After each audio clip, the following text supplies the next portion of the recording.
you very much indeed. Hello, I'm Alexander Armstrong, and a very warm welcome to Pointless, the show where obvious answers mean nothing and obscure answers mean everything. Let's meet today's players. And couple number one. I'm Ella, this is my dad Gavin, and we're from Brighton. Couple number two. Hi, I'm Becky, this is my lifelong friend Janine, and we're from Warrington. Couple number three. Hi, I'm Liz, this is my daughter Hannah, and we're from Dingwall. And finally, couple number four.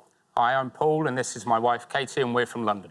And these are today's contestants. Thanks very much, all of you. Wonderful to have you with us. Thank you for joining us. That just leaves one more person for me to introduce. Lost in music, lost in translation, but never lost for words. It's my pointless friend, it's Richard. Hiya. Hey, everybody. Good afternoon to you. Good afternoon. We've only got one returning pair. I know. But a great returning pair. Got through to the head-to-head last time. Liz and Hannah, welcome back. Going to be tough to beat, I think, for our three new pairs. Three new pairs to get to know. I know. It's nice, isn't it? They and do on the seem last show, Liz and Hannah will know, we had a brand new round we'd never done before. Oh, I know. It's exciting. It was exciting, wasn't it? What do we think? Did we like that round? Yeah, it was okay. It was okay. The question was hard, Okay. the round was fine. The question Blimey, was that hard. is- Good. It was, yes, it was challenging. It was challenging. It was very But challenging. you made it through. Yeah. So Yeah. it must have been... I wouldn't like to see your TripAdvisor reviews. But no new rounds... Well, no, I mean, we've got rounds today, but no new format rounds today. Just regular, classic, old-school Pointless. Nice. From start to finish. Tried and tested. Yeah. Thank you, Richard. Now, Janice and Chris didn't win the jackpot last time, so we're adding another £1,000 to that. So today's jackpot starts off at the beefy level of £5,750. Right, if everyone's ready, let's play Pointless.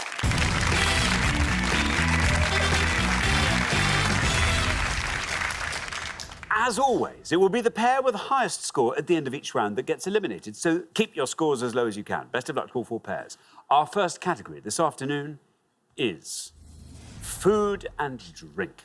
Can you all decide in your pairs who's going to go first, who's going to go second, and whoever's going first, please step up to the podium.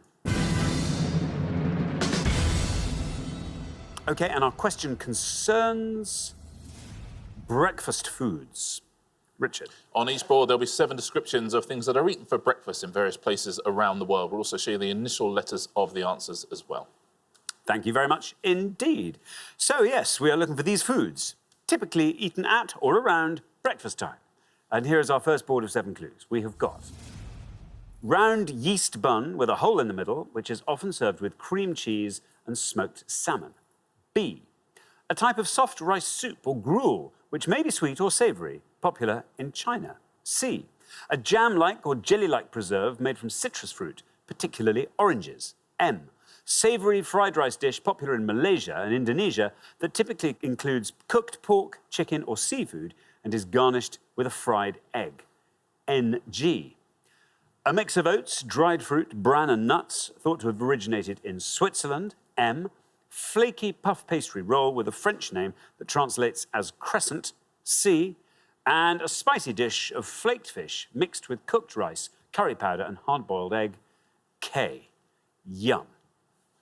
Gavin, welcome to Pointless. Good to have you here. Tell us all about yourself, Gavin. I'm Gavin. I retired ex-head of e-learning and now spend my time playing a lot of tennis, a bit of golf and doing a bit of pottery in Brighton. Bit of pottering? I mean, literally as in wheel and throwing clay kind of pottering? As in throwing balls. Did you do any pottering before you retired, or is it something you've taken I did when I was much younger, and now I've Yeah. come back to it as a retiree. OK, very good. OK, now, Gavin, breakfast. Yes, I feel they're all quite well known, but I'll go for the bottom one, kedgeree. Kedgeree. Let's see if our 100 people spotted kedgeree. How many of them said it? Kedgeree is right. Down goes to 51. Yes, based on an Indian rice and lentil dish, kedgeree. The Brits added the fish. There we are. Thank you very much indeed. Richard. Now then, Janine, welcome to Point. It's lovely to have you here. Tell us all about yourself. I am an events manager from a company who deals with international trade, and I have a little boy also called Alexander. Good. We had one of those the other day, didn't I we? know, Everyone's yeah. called Alexander these days. Oh, yeah, they're all Xanders now. And he's self-named Xander as well. Self-named. Yeah. That's clever. Very good indeed. I christened myself Alexander. Sorry, Zan. Anyway, now listen, breakfast. What are you going to go for here? Yeah, the middle one I'd love to go for, but I'm just not confident enough for the NG. So I'm going to play it a little bit safe and go for muesli for the Switzerland. OK, Janine's going to go for muesli. Let's see if that is right. Let's see how many of our 100 people said it. Muesli. It's right. 71 no. Yeah, created by Swiss doctor and nutritionist Maximilian Bircher-Benner. That's where it comes from. Or Bircher. Bircher, yeah. It's still, a famous muesli. There we are. Yeah.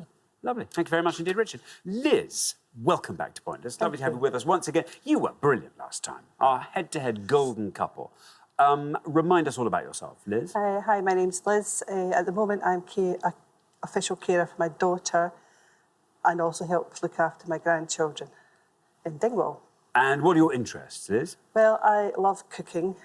I cook a lot. Do you cook at breakfast time? There's no, that. Well, no, nobody eats breakfast. They just eat yogurt. Nobody eats breakfast. No, that's the trouble. No. yeah. I love a bit of breakfast. I love a bit of breakfast. I do too. I seem to have landed the role of breakfast chef in our household. All right. I mean, as long as they don't mind something involving egg and toast, I can pretty much do it. Now, if toast comes up on the next board, you've ruined it for everybody.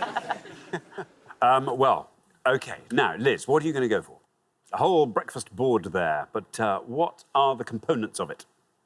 I'm going to go for the round yeast bun and it's bagel. Bagel, says Liz. Let's see how many of our 100 people said bagel. Bagel is right. Ooh, 79 for bagel. Yeah, dipped in boiling water before baking. That's the key thing with bagels. No one quite knows why they got a hole in them. They think maybe because street vendors used to carry them on poles, but no one is certain. Like a curtain. Yeah, Like a curtain like a curtain ring, rod yeah. of bagels. Ah, lovely. They'd be useful, wouldn't they? A would. stale bagel would work beautifully as a Brilliant, curtain. curtain roll. Yeah. It's a lovely idea. It really is. Thank you very much indeed. Now, Paul, welcome to Pointless. Tell us all about yourself, Paul. I'm a creative director for a production company, mainly focusing on sport, branded content and social media. So what's your role then as creative director? It's very, very complicated. To come up with the ideas, or if you don't come up with the ideas, make sure that what is filmed and made is of the standard the company should be making. The optimum standard. Excellent. Yes. OK, Paul. Right, this board is all yours. Time for you to shine, Paul. So I'm not sure of the rice soup, but the jam-like or jelly-like preserve is marmalade. The flaky puff pastry is croissant, but I'm going to go with a savoury fried rice dish, and that is nasi goreng. Nasi goreng, says Paul. Let's see how many of our 100 people went for nasi goreng. Nasi goreng is right. 20. Very well done indeed, Paul. 20. Great answer, Paul. The literal translation is fried rice. It's sort of an Indonesian comfort food, isn't it? It's like throw everything in. Shall we go through the rest of these? Oh, go on then. Paul, you're quite right. It was marmalade. Marmalade would have scored you 83. You're quite right about croissant as well. 66. The best answer on the board, though, congee. Congee. And it would have scored you 4 points. Very well done if you said that. Thank you very much indeed. Let's take a look at the scores. We're halfway through the round. Well, look at that. Nasi goreng, best score of the past. Well done to you, Paul. And then we travel up through various other scores till we come to Liz and Hannah on 79. So, yes, Hannah, we're going to need a nice low score from you. Good luck with that. Hope you know your breakfasts. We're going to come back down the line now. Will the second players please step up to the podium? OK, let's put 7 more breakfast items up on the board, and here they come. We have got large spherical citrus fruit, which is traditionally served halved with the flesh loosened. G. Dish made with oatmeal, cooked in water or milk, traditionally stirred using a stick called a spurtle. P. Mexican dish of eggs served on tortillas, covered with a spicy tomato sauce. HR. Honeycomb-shaped batter cakes made using metal irons, often served with maple syrup. W. Coarsely ground dried maize kernels, usually boiled in water until soft, which are particularly popular in the southern states of the US. G. A herring that has been split, lightly salted and smoked. K. And bread dipped in an egg and milk mixture, then fried, also known as eggy bread. FT. Now then, Katie, welcome to the show. Tell us all about yourself, Katie. My name's Katie. I am currently a stay-at-home mum to our soon-to-be 2-year-old, so spend my days trying to stop her finding new ways to injure herself. Right. Yeah, what's her name? Molly. Molly, hello. Yes, good. What are your interests? I do enjoy cooking, and I enjoy cross-stitch and crosswords, basically anything that would make a pensioner quite happy, I guess, as an activity. Or anything that starts with cross. Oh, Good. yes, yeah. There we go. Now, Katie, look at this, brand new board. Yeah. What are you going to go for? There's a risky one, but I think I'm going to go with the dish that's popular in the southern states of the US, and I'm going to say grits. Grits, says Katie. Let's see how many of our 100 people said that. Grits, here is your red line. It's right. And you're through. Very well done indeed. Down against 43. 63 your total. Well played, Katie. It's one of those things they mention it in all sorts of American films and TV programmes, don't they? So we've all heard of them. Have you ever eaten grits? I have, yeah. Have you? Are they nice? They were actually quite nice, but partly, I mean, they were presented to me by someone who's going, ha ha, ha ha, as if I was literally going to throw up the minute I tasted it. And actually, it was fine. It's a bit like semolina. OK. Yeah. Thank you very much indeed, Richard. Now then, Hannah. Hello. Your time to shine, Hannah. Before that, tell us all about yourself. Yeah, I work at an insurance broker in the claims department, and outside of that, my big passion is Scottish football, and I like eating, not cooking. So, Fair enough. if me and my husband go to a new place, we quite like to try a new Michelin star restaurant. Generally speaking, what's your favourite thing to eat? Oh. Well, that's a tough one, isn't it? All right, food heaven, food hell, like they do on Saturday Kitchen. My heaven would be seafood, Good. and my hell would be offal. Offal? Yeah. I like offal. No. Oh, really? I'm with you, Hannah. Oh, Yeah. OK. No offal. There's a reason they called it that. True. Right enough. Now, Hannah, what are you going to go for? 79, you're still the high scorers. So what are these breakfast foods? Yeah, I'm going to go for the seafood one, and the herring that has been split is kippers. Kipper. Let's see, how many of our 100 people said kipper? No red line for you as you're currently the high scorers. Down goes to 70, taking your total up to 149. And do you know where kippering was first popularised in the 19th I would century? like to think in Craster, Northumberland. Northumberland, absolutely Yeah. right. Your neck of the woods. Yeah. And any fish that goes through that process can be a kipper. Doesn't have to be a herring. Thank you very much indeed. Now, Becky, Hello. welcome to Pointers. Thank you. Tell us all about yourself. OK, I'm a civil servant, but also, very importantly to me, I'm a mum to 3 boys, very small boys. I've had 3... Talk us through them. Well, I've had 3 in 3 years, so they Wow. come quick and fast. Are you ready for this? Yes. So we've got Hayden, Luke, Jack. Luke, Jack. Yes. Hayden, Luke, Jack. Hi. How old are they? So we've got a 3-year-old, an 18-month-old, and a nothing-year-old. and yeah, a 4-month-old. 2 of those have to be carried, Oh, pretty yeah. much. But I have big babies as well. So Jack was 10 pounds. So we're wow. talking weightlifting, you know, Wow. bingo wings. How's your back? All right? Just about. Yeah, I'm hoping, though, that I'll have It's- 3 big, strong men to kind of put it Yeah, back you in will. place. I mean, exactly. in There'll like be 15 payback years. time. No, less Absolutely. than that. No, you want to put them to good use as soon Carry as they the possibly. shopping. Absolutely. Yeah. Now, Becky, you are on 71. If you can score 77 or less, there's a place for you in round 2. OK.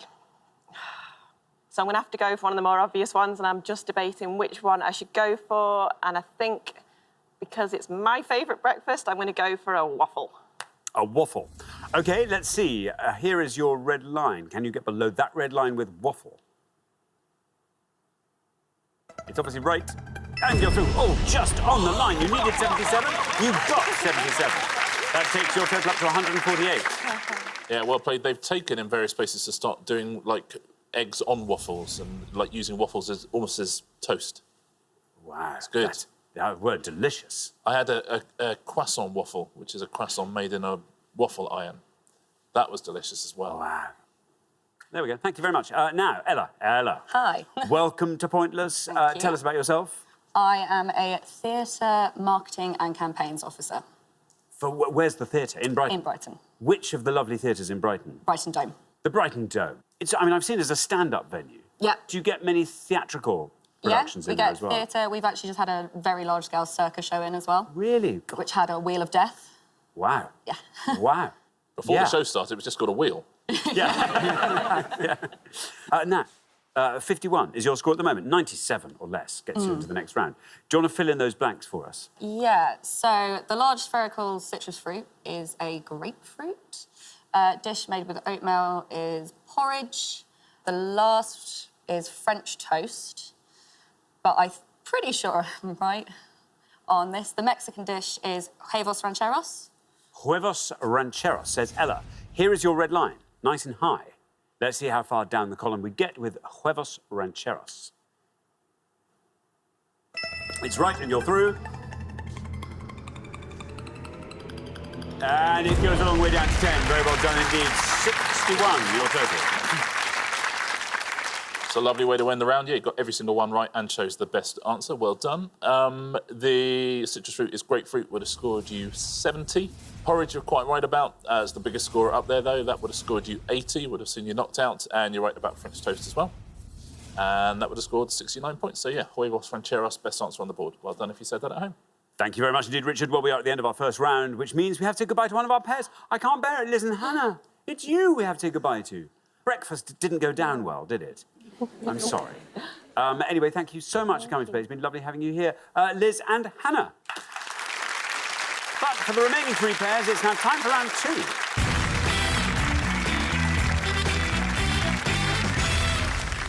Very well done, everyone. Here we are, down to three pairs into round two. Ella knocked it out the park there with huevos rancheros. Lovely low score there. In fact, Ella and Gavin, our lowest scoring team, so well done on the near podium, but you've all been brilliant. Best of luck. Our category for round two this afternoon is festive music. You're all deciding your pairs. Who wants to go first, who wants to go second? And whoever's going first, please step up to the podium. OK, let's find out what the question is. Here it comes. We gave 100 people 100 seconds to name as many of the Telegraph's 100 best Christmas songs of all time as they could. Richard. Yeah, simply a list of the 100 best Christmas songs of all time from 2019. All the usual suspects are there. Not carols, but, you know, Christmas songs as we've come to know them. So simply name any song on that list, please. Thank you very much indeed. So, Gavin, we come to you first. Only one springs to mind, unfortunately. And that's Jingle Bells. OK. Jingle Bells. Let's see how many of our 100 people said Jingle Bells. Ooh. Well, it wasn't on the list. I don't think it would have scored much less than that if it had been on the list somehow. But you never know. 100 for Jingle Bells. Why is that not on the list? Well, that's more, again, more of a traditional carol-type song, so that's not what's on this list. Thank you very much indeed. Becky. OK. Oh. There's a lot of Christmas songs out there. A lot of Christmas songs. I'm thinking... I don't want to go for an obvious one, so I'm going to try Rocky Robin. OK, Rocky Robin, says Becky. Let's see how many of our 100 people went with that, Rocky Robin. Oh, no, I'm so sorry. Well, there's some company for you there, Gavin. Not Rocky Robin. Yeah, I mean, that is absolutely the sort of song that's on this list, but I'm afraid that is not on this list. It's going well, isn't it? Make the cut. Thank you very much indeed, Richard. Now, Katie. I think time for a correct answer. It's obvious or nothing at this point, I think, for me. So I'm going to go with the classic Merry Christmas, everyone. Merry Christmas, everyone, says Katie. Let's see how many of our 100 people said that. Merry Christmas, everyone. Hey! Merry Christmas, everyone. Down goes to 11. Very well done indeed, Katie. you. Yeah, that's the Shakin' Stevens song. That's the title of that one. Yes. Thank you very much indeed. Well, we're halfway through the round. Let's have a look at those scores. 11. Well done, Katie. The best, in fact, you might say the only score of the round. And then 100 is where we find everybody else. So, yes, Janine and Ella, it's going to be between you two, I think, to decide who stays and who goes. Good luck with that. We're going to come back down the line now. Will the second players please step up to the podium? OK, Paul, remember, we're looking for any song that appeared on the Telegraph's list of 100 best Christmas songs. I'm going to go Last Christmas. Last Christmas, says Paul. Let's see how many of our 100 people said Last Christmas. Here's your red line. Very well done indeed. Down you go to 39. Yeah, that's the one that re-enters the chart every single year. The top 10 these days usually has 4 or 5 of these songs just before Christmas, and then they disappear out of the chart, only to reappear again 47 weeks later. Thank you very much indeed, Richard. Now, Janine. So, my mind went completely blank. However, I think I have thought of one. I think to have yourself a Merry Little Christmas. Have yourself a Merry Little Christmas, says Yeah. Janine. No red line for you. Is your joint high scorers. Let's see how many of our 100 people said, have yourself a Merry Little Christmas.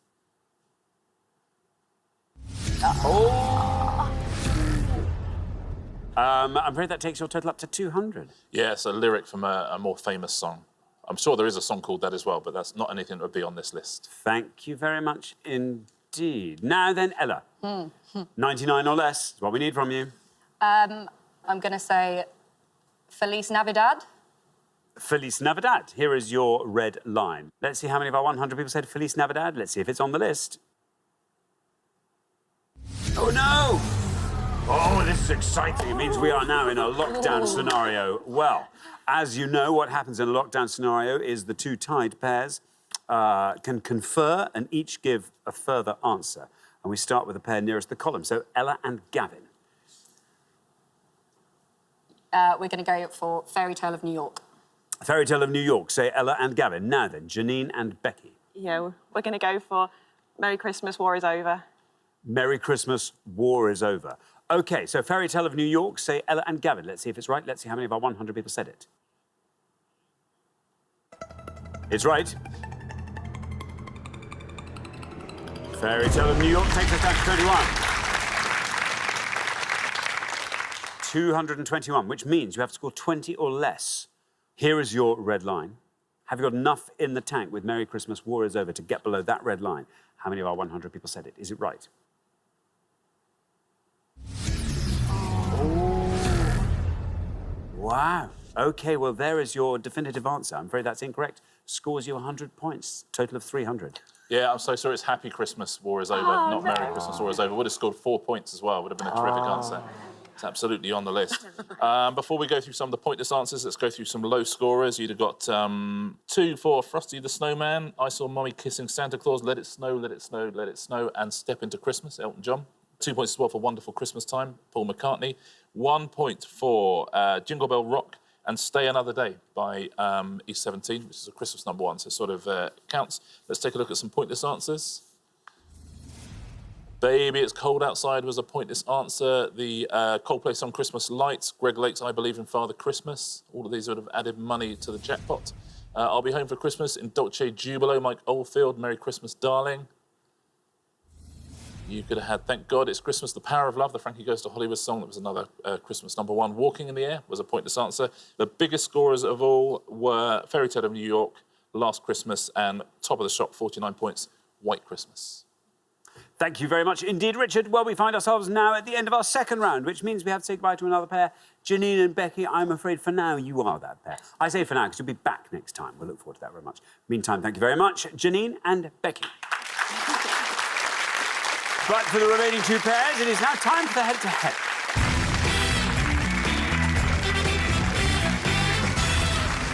Congratulations, Katie and Paul, Ella and Gavin. You are now 1 step closer to the final and a chance to play for our jackpot, which currently stands at £5,750. But for fun, before we go into the head-to-head, should we see if we can't boost that jackpot by finding some pointless answers?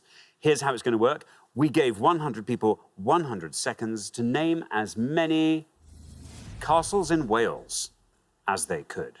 Richard. Yeah, going to see 6 names on the board. Can you find the 2 pointless answers, please? Castles in Wales that nobody mentioned at all. If you do that, you're going to add £250 to the jackpot for each one. Don't forget, as always, there are a couple of incorrect answers up there as well to try and fool you. Thank you very much indeed. OK, so can we find the 2 pointless castles from this list of 6? And we have got Picton, Raglan, Kidwelly, Mortmain, Caer Paravel, Chirk. There we are. Katie and Paul. I can't say I've heard of any of them. No, the only thing is Caer Paravel. I'm sure that's a real castle, but I have no idea if it's in Wales. But Well, I guess that. let's go with that then. So we'll Well, go Caer Paravel. OK, Caer Paravel, say Katie and Paul. Now, let's find out if that is a pointless answer. Caer Paravel. Oh, no. Bad luck. I'm afraid not a castle. So, Ella and Gavin, it's over to you. Talk us through that board. See if you can find a pointless answer from the remaining 5. Herrings. Yeah. Got, I feel like I know that Raglan Castle is a place. yeah. I feel Guessing Picton. yeah, you're guessing Picton. I'll go with you for some reason. We'll go for Picton. You're going to go for Picton. Let's see if Picton is a pointless answer. Is it? Well, it's definitely right. It certainly has to be that before it can be pointless. Is it going to go all the way down to 0? Yes, it is! Very well done indeed. Picton Castle is indeed pointless.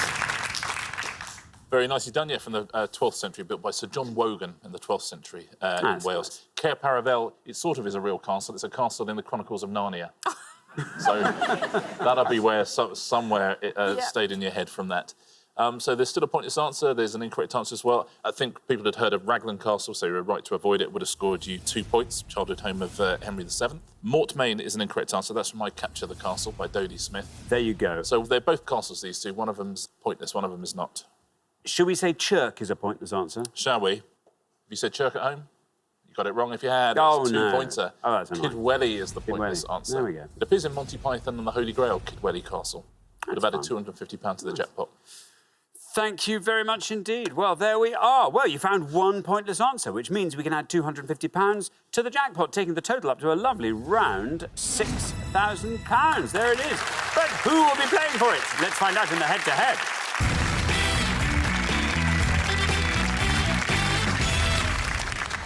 OK, now, the first pair to win 2 questions will be playing for that jackpot. Here comes your first question, and it concerns Ewan McGregor films. Richard. Yep, we're going to show you 5 stills now from Ewan McGregor films, but what are the films? Thank you very much indeed. OK, let's reveal our 5 Ewan McGregor films, and here they come. We have got A, B, C, D, and E.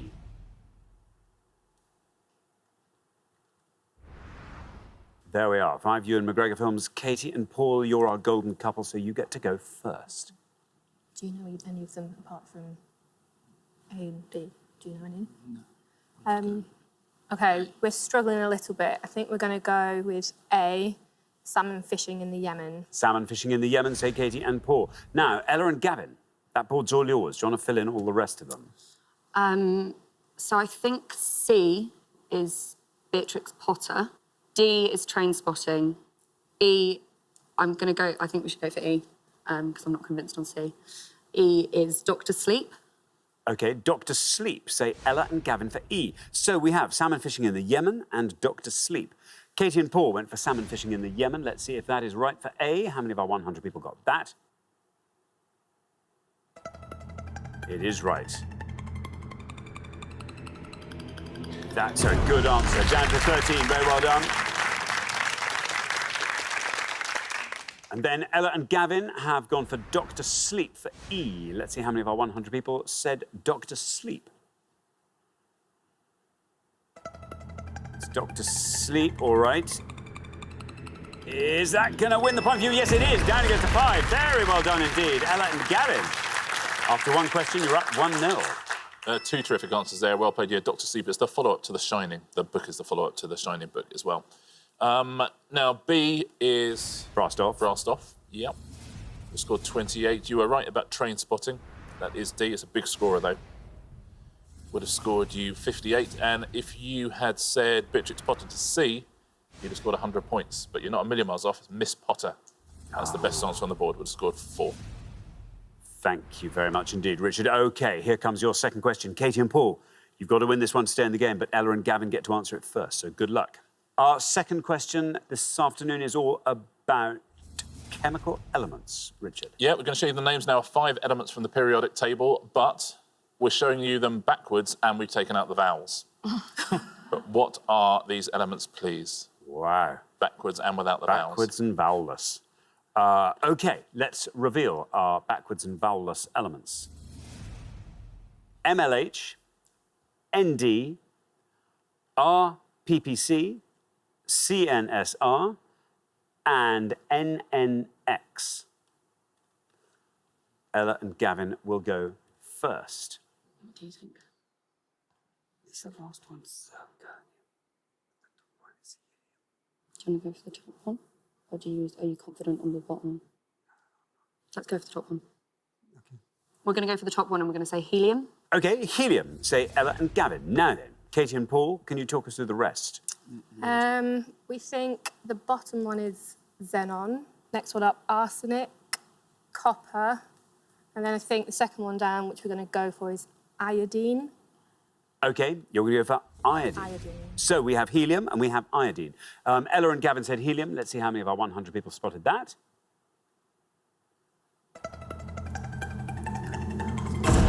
'61.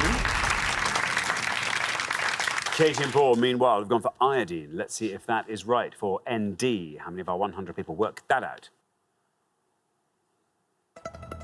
ND is iodine, and that wins you the point. Very well done. You needed that.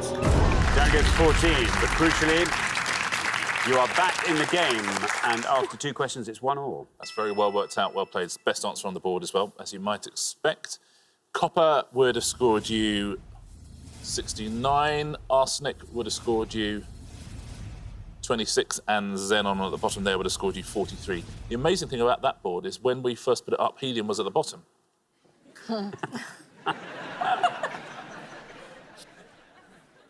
That's helium. Yeah, that's helium. Yeah. Oh, thank you very much indeed. So here comes your third question. It's been a while since we've had a third question. Yeah. This is exciting. It's been a good head-to-head, though, Yeah, it's been a very, very exciting head-to-head. Here comes the third question. Best of luck to both pairs. It's all about Belgium. Woo! Yeah. I mean, what better way to celebrate such a cracking head-to-head than to give you 5 clues to facts about Belgium? Yeah. OK? Whichever team can hold their nerve in this high-octane final question is going through to play for that rather lovely jackpot. Yeah, let's not forget that. OK, yes, best of luck to both pairs. Here are the 5 clues to Belgium. Fictional investigative reporter created by Belgian cartoonist Hergé. Capital city of Belgium.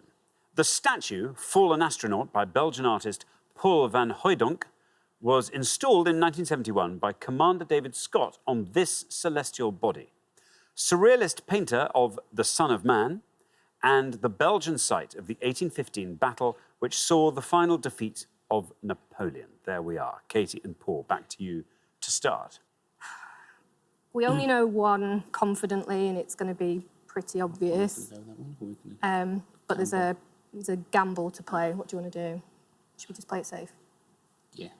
I think we'll play it safe, and we'll go with Brussels, the capital city of Belgium. OK, Brussels. Now, Ella and Gavin, over to you. Talk us through that board. Well, the fictional investigative reporter is Tintin. I don't know the statue. Do you know the statue? No. Final defeat of Napoleon. It's Waterloo. I think that's two. Should we take I think. point on? Yeah, if you want to. We're going to go for it. You're going to go for which one? The surrealist painter of The Son of Man as René Magritte. Magritte. OK, so we have Brussels and we have Magritte. Katie and Paul went for Brussels, the capital. Let's see how many of our 100 people said Brussels. It's right. Ooh. Oh. Down it goes to 43. Not bad. Ella and Gavin have meanwhile gone for René Magritte as the artist of the Son of Man. Let's see if that is right. How many people said Magritte?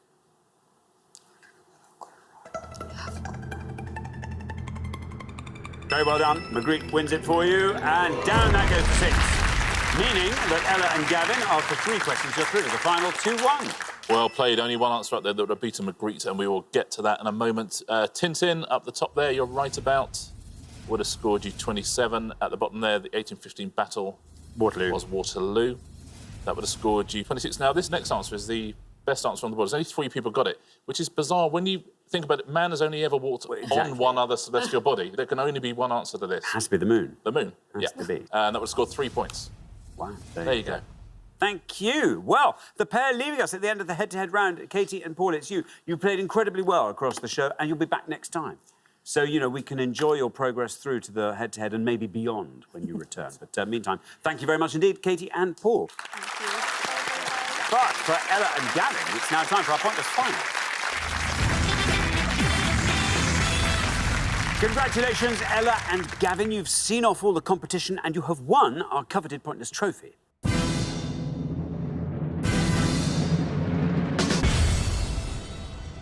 You now get a chance to win our pointless jackpot, and at the end of today's show, the jackpot is standing at a pretty whopping £6,000.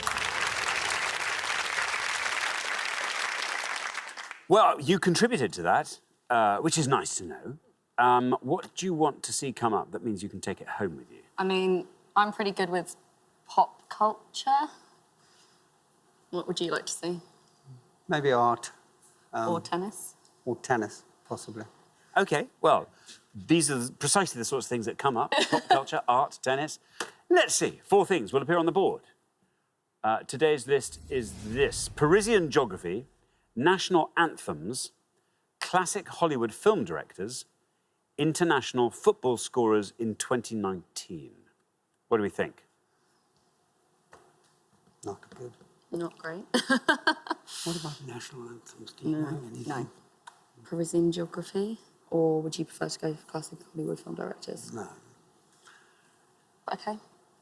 Parisian geography. Parisian geography. Parisian geography it is. OK, very best of luck. We're looking for any of the following, please. We're looking for any station on the Paris Metro, that's any of the 16 lines of the Paris Metro, with just one word in its name. No apostrophes or anything like that, no hyphens, just one word on its name. That's as of November 2019. We're looking for the name of any bridge that crosses the Seine inside the périphérique, so anything inside the areas, 37 of them, the names of any of those, please. Or any of the 12 avenues that meet at the Place Charles de Gaulle, please. So one-word metro stations, bridges and avenues that meet at Place Charles de Gaulle. Very best of luck. Thank you very much indeed. Now, as always, you've got up to a minute to come up with 3 answers. All you need to win that jackpot is for just one of your answers to be pointless. Are you ready? As will ever be. OK, well, let's put 60 seconds up on the clock. There they are. Your time starts now. OK, so stations, I think we've got Montmartre, Opera. Yeah. Kind of it for that. Bridges, I don't really know that many of. Do you remember any bridges? No. Or any avenues? Apart from the Champs-Élysées, So, which but that's is it. But that's too going to be obvious. obvious. Let's still trying to think of other. Bridges? I don't know any of them. I think we're going to have to go for Opera, Montmartre. Does the Louvre have its own station? I think there's one. Yeah. Yeah? But is it just I think Louvre? it is. I think the Louvre. Okay, Yeah. so are we going to go for those 3? That's all we can do. Okay. That's all we OK. I think we're there. Shall we stop the clock? Yeah. OK, we shall do that. Stop the clock. You've arrived at your 3 answers. What are they? We're going to go for Montmartre, Opera and Louvre. And these are all stations yeah, on Yes, the Paris one-word Met. stations on the So Montmartre, Opera and Louvre. Yeah. Of those 3, which is your best shot at a pointless answer? Maybe Opera. OK, Opera I will put last. Least likely to be pointless?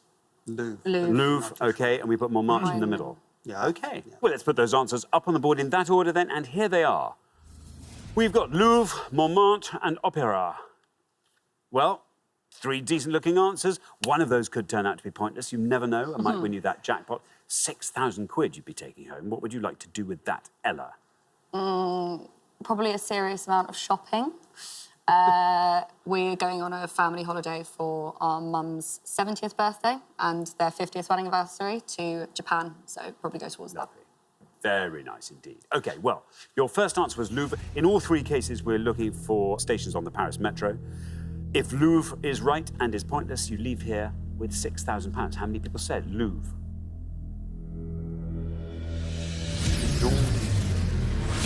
Bad luck. Not an underground station in Paris. OK, Montmartre is your next answer. Again, we're looking for stops on the Paris Metro. If Montmartre is pointless, £6,000 is yours. How many people said Montmartre? No, bad luck. OK, let's turn to your third and final answer, Opera. Let's see if that is right. Let's see how many of our 100 people said it, because if it's pointless, you'll leave here with £6,000. How many people said Opera? It's right. Your first answer, Louvre, was incorrect. Montmartre, your second, was incorrect, but Opera is absolutely right. Takes us into single figures. Down we go with Opera. Down it goes to 1. Wow. That's a fantastic answer. It took us just within touching distance of a jackpot win there, but I'm afraid you just didn't manage to find the all-important pointless answer. So I'm afraid you don't win the jackpot, but don't forget, you do win the pointless trophy. You'll take 2 of those home with you. So thank you very much, and you played incredibly well, Ella and Gavin. Richard. And you also made it very exciting, so thank you for that. No, it's a terrific answer, very well done. The Louvre is Louvre Rivoli, and the nearest stations to Montmartre are Abbesse and Anvers, and they were both pointless answers. There's lots and lots of pointless answers out there. We'll start, in fact, with the stations on the Paris Metro. All of these would have won you that £6,000. Odeon, Pyramide, Temple, Trocadero as well. Everything was pointless, loads and loads, apart from Opera, Pigalle and Bastille. Every other one-word Paris Metro station was a pointless answer. Those bridges now, let's take a look at these. Passerelle des Arts, Pont d'Austerlitz, Pont d'Iéna, Pont Saint-Michel. All of the bridges were pointless, apart from Pont Neuf, Pont Alexandre III, Pont de l'Alma and Pont Notre-Dame. Everything else was pointless. And finally, there's avenues that meet at Place Charles de Gaulle. Avenue de la Grande Armée, Avenue Foch, Avenue Kléber, Avenue MacMahon. Avenue MacMahon? Really? I don't know how one pronounces that. Avenue MacMahon. MacMahon. Everything there pointless apart from Avenue des Champs-Élysées and Avenue Victor Hugo. Every other of those avenues was a pointless answer. Very well done if you got one at home. Thank you very much indeed, Richard, and thank you, Ella and Gavin. I'm sorry you didn't win our jackpot today. That will therefore roll over onto the next show, when we will be playing for £7,000. Join us then, see if someone can win it. Meanwhile, it's goodbye from Richard. Goodbye. And it's goodbye from me. Goodbye.